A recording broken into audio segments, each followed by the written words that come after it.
नमस्कार दोस्तों, मेरा नाम है विजय कुमार। मैं बदलापुर उत्तर प्रदेश का रहने वाला हूँ। ये जो छोटी सी भूता कहानी मैं आपको बताने जा रहा हूँ वो मेरे साथ हुई सच्ची घटना है, जिसकी सिर्फ याद ही आज भी मेरे दिल में खौफ पैदा करने के लिए काफ़ी है। कहानी के अंत तक बने रहिए। कहानी बहुत ही डरावनी और मज़ेदार है। 18 साल से कम उम्र वाले इस कहानी को ना सुने। पिताजी के गुजर जाने के बाद घर के हालत बिगड़ गए थे। मुझे देर रात तक ऑटो चलाना पड़ता था। मेरा शादी का उम्र हो चुका था, लेकिन सामर्थ्य नहीं था। लड़की और औरतों से नज़र हटती नहीं थी। इस उम्र का भूख मुझ में थोड़ा ज़्यादा ही था। छोटे भाई की पढ़ाई पूरी करने के लिए और घर चलाने के लिए मुझे देर रात तक ऑटो चलाना पड़ता था। एक रात को सभी ऑटो वाले घर चले गए थे। सिर्फ मैं अकेला ही भयानक सन्नाटे में ऑटो स्टैंड पर अगली सवारी आने का इंतज़ार कर रहा था। बस और एक सवारी मिल जाए तो घर की तरफ रवाना होंगे। मैं ऑटो में आगे की सीट पे बैठकर अपना मोबाइल चला रहा था। तभी अचानक मुझे एक नशीली महक ने अपनी ओर आकर्षित कर लिया। वो महक कहाँ से आ रही है ये जानने के लिए मैं ऑटो से बाहर निकलने ही वाला था। तभी मुझे पीछे से एक कोमल आवाज़ आई, बदलापुर गांव चलिए प्लीज़। अचानक से आने वाली इस आवाज़ से मैं चौंक गया और पीछे मुड़ के देखा तो ऑटो में एक सुंदर सी लड़की बैठी थी। ओढ़नी से मुंह का आधा हिस्सा दिख रहा था।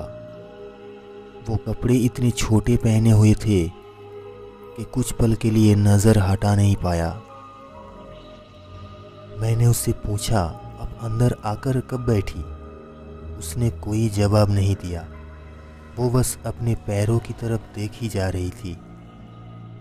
मैंने भी आगे कुछ पूछा नहीं और तुरंत ऑटो स्टार्ट करके गांव की तरफ चल पड़ा। लेकिन मैंने एक बात पर गौर किया था, जब से वो लड़की रिक्शा में बैठी थी तब से मुझे गजब की ठंड लगने लगी थी। ऑटो चलते चलते मेरे सामने वाले आईने पर जब मेरी नज़र पड़ी तब मुझे दिखा कि वो लड़की एकटक मुझे घूर रही है। फिर मैंने आईने से नज़र हटा के रोड पर टिका दी। कुछ ही दूर जाने के बाद वो लड़की पीछे से मेरे कंधे पर हाथ रखी और धीरे धीरे मेरे सीने में हाथ सहलाने लगी।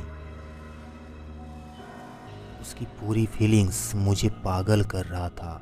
मैं एक सुनसान जगह पर रिक्शा रोक दिया।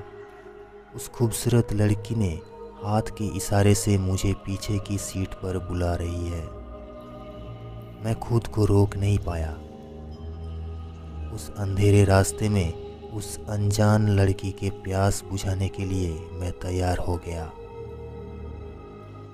कुछ समय बाद फिर से ऑटो स्टार्ट करके मैं आगे चल पड़ा। अचानक रिक्शा में कहीं से सड़े हुए मांस की बदबू फैलने लगी, इतनी कि मुझे घुटन होने लगी। सांस तक लेना मुश्किल हो गया था। उस वक्त फिर एक बार मेरी नज़र आईने पर पड़ी और सामने देखने वाले उस भयंकर और विकृत नज़ारे से मेरी रूह कांप गई, क्योंकि आईने में देखा वो लड़की मुझे देख रही थी। वो एक दुल्हन की जोड़े में थी और उसका चेहरा आधा जला हुआ था, जिसमें से मांस के लोथड़े लटक रहे थे।